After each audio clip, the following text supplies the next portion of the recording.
ہمارے اسلامی چینل کو ضرور سبسکرائب کریں، شکریہ۔ میرے عزیز دوستو، حدیث پاک میں آتا ہے 10 خوش نصیب ایسے ہیں جو اپنی قبروں کے اندر بھی محفوظ ہیں، قبر میں بھی ان کے بدن تر و تازہ رہتے ہیں، ان کے بدن کو مٹی نہیں کھاتی۔ وہ کون سے 10 خوش نصیب ہیں؟ نمبر 1، انبیاء۔ اللہ کے جتنے بھی نبی ہیں سبھی نبی اپنی اپنی قبروں کے اندر محفوظ ہیں، ان کے بدن مبارک تر و تازہ ہیں، وہ اپنی قبروں کے اندر زندہ و حیات ہیں۔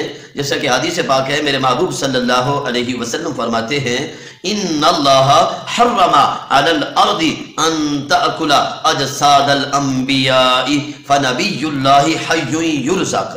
میرے آقا فرماتے ہیں اللہ نے زمین پر حرام کر دیا ہے کہ وہ انبیاء کے بدن کو کھائے۔ وہ اپنی قبروں کے اندر حیات ہیں اور ان کو رزق بھی دیا جاتا ہے، ان کے بدن مبارک تر و تازہ ہیں۔ نمبر 2، دوسرے نمبر پر ہے غازی۔ وہ لوگ جنہوں نے اللہ کے راستے میں جہاد کیا، اللہ کے راستے میں لڑے اور غازی بن کر گھر لوٹے، تو وہ لوگ جب قبروں میں جائیں گے تو قبروں میں تر و تازہ رہیں گے، وہ اپنی قبروں میں کبھی بوسیدہ نہیں ہوں گے۔ نمبر 3، عالم دین۔ وہ عالم جنہوں نے اللہ کی رضا کے لیے علم کو پڑھا، پھر اللہ کی رضا کے لیے علم کو دوسرے مسلمانوں تک پہنچایا، تو وہ علماء کرام بھی اپنی اپنی قبروں کے اندر زندہ و حیات ہیں، ان کے بدن زندہ و حیات ہیں، ان کے بدن تر و تازہ رہیں گے، ان کے بدن کو مٹی نہیں کھا سکتی۔ وہ لوگ جو اللہ کے راستے میں لڑے، جہاد کیا، شہادت کا جام نوش فرمایا، تو وہ شہدائے کرام بھی اپنی اپنی قبر کے اندر تر و تازہ ہیں، ان کے بدن محفوظ ہیں، ان کے بدن کبھی بوسیدہ نہیں ہوں گے۔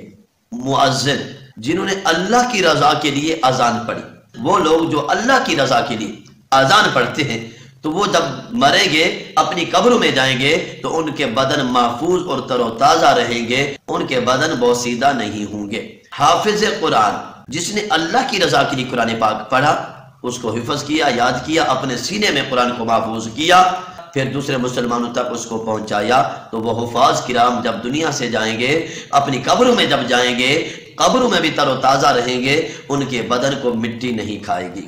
اور وہ عورت جو نفاس کی حالت میں فوت ہو جائے، جس عورت نے بچہ پیدا کیا اور بچے کی پیدائش کے بعد وہ فوت ہو گئی، نفاس کی حالت میں دنیا سے چلی گئی، تو وہ عورت جب مرے گی، قبر میں جائے گی، قبر اس کے لیے فراخ ہو جائے گی، اس کا بدن بھی تر و تازہ رہے گا، اس کے بدن کو مٹی نہیں کھائے گی۔